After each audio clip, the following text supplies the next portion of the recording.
qətiyyən piraşki sevmirəm və yemirəm. Amma bu ciyər piraşkisinin bir dənəsini yeməsəm olmaz. Bax balaca bir əlavəm onu dəhşət dadlı eləyir. Quzu içalatının dalağını, böyrəyini ayırıb ciyərləri sirkəli suda saxlayıram. Yuyub qaynadıram, blenderdən keçirirəm. Ət çəkən maşından da çəkə bilərsiniz.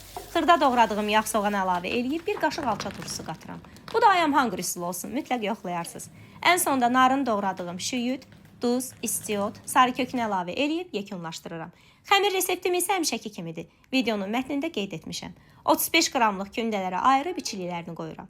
İri ölçüdə piraşki sevmirəm. Belə xəmir bükmələrin kiçik forması daha ləzzətli, daha estetik görünür mənə görə. Günəbaxan yağında qızartdığım piraşkiləri aura kağız dəsmalının üzərinə yığa-yığa vamodda qızardıram. Ciyəri qovurduğuma görə içinin bişməmə ehtimalı olmur. Sadəcə vamodda xəmir daha qəşəng şişir. Uşaqları çox gözlətmədən hamısını qızardıb süfrəyə çağırıram. Çünki piraşkini çox sevirlər. Bəs siz necə sevirsiniz piraşkini? Yoxsa mənim kimi qətiyyən qızartma sevməyənlərdənsiz?